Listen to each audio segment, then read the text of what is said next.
మరో breaking news చూస్తున్నాం. గులాబీ పార్టీలో మరో వికెట్ పడింది. ఆ పార్టీకి ముధోల్ మాజీ ఎమ్మెల్యే షాక్ ఇచ్చారు. ముఖ్యమంత్రి రేవంత్ రెడ్డి సమక్షంలో కాంగ్రెస్ కూటికి చేరారు ఆయన. ఇవాళ ఉదయమే ఆయన మంత్రి సీతక్కను కలిసి మాట్లాడారు. అనంతరం సీఎం రేవంత్ తో భేటీ అయ్యారు.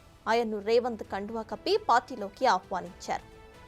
ఆదిలాబాద్ జిల్లాలో విఠల్ రెడ్డి కీలక నేతగా ఉన్నారు. 2014-2018లో ఎమ్మెల్యేగా గెలుపొందారు. 2014లో కాంగ్రెస్ నుంచి గెలుపొంది బీఆర్ఎస్లో చేరారు విఠల్. తిరిగి సొంత గూటికి వచ్చేశారు.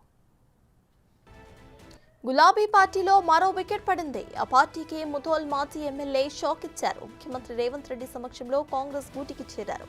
ఇవాళ్ల ఉదయమే ఆయన మంత్రి సీతక్కను కలిసి మాట్లాడారు. అనంతరం సీఎం రేవంత్ తో భేటీ అయ్యారు. ఆయన్ను రేవంత్ కండువా కప్పి పార్టీలోకి ఆహ్వానించారు. ఇదే విషయంపై పూర్తి డీటెయిల్స్ ను మా డిప్యూటీ బ్యూరో చీఫ్ సాదిక్ అందిస్తారు. సాదిక్, చెప్పండి. ఇటు విఠల్ రెడ్డి కూడా బీఆర్ఎస్ ను వదిలేసి కాంగ్రెస్ పార్టీలోకి జాయిన్ అయినట్టు తెలుస్తోంది. అయితే కాంగ్రెస్ పార్టీ కూడా ఇంతకు ముందు ఎలక్షన్స్ కి ముందు ఘర్ వాపసీ కార్యక్రమాన్ని స్టార్ట్ చేస్తుంది. ప్రెసెంట్ కూడా ఇంకా అట్లానే కాంగ్రెస్ లో ఒకప్పుడు కాంగ్రెస్ వదిలేసి వెళ్ళిన వాళ్ళు కూడా కాంగ్రెస్ కండువా కప్పుకుంటారు. దీన్ని ఎలా చూడొచ్చంటారు?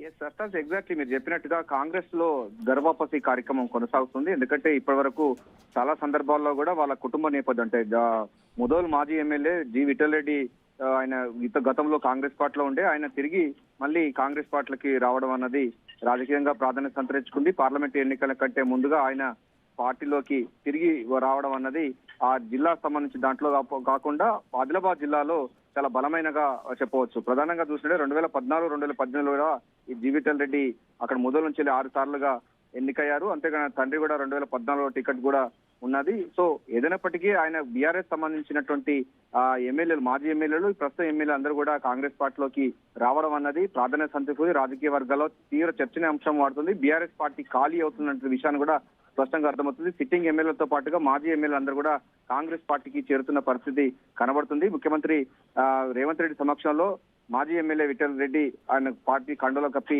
మంత్రి సీతక్క ఆహ్వానించడం జరిగింది. ఈయన ఆహ్వానాన్ని పూర్తి స్థాయిలో కాంగ్రెస్ పార్టీ నాయకులు హర్షం వ్యక్తం చేస్తున్నారు. ఆదిలాబాద్ జిల్లాలో బలమైన సామాజిక వర్గం ఉన్నటువంటి విఠల్ రెడ్డి రావడం చాలా సంతోషకరమని కూడా అన్నారు. ఆదిలాబాద్ జిల్లాలో ఈసారి కాంగ్రెస్ పార్టీ విజయ దుదింబి మోగిస్తుందని కూడా స్పష్టం చేస్తున్నారు.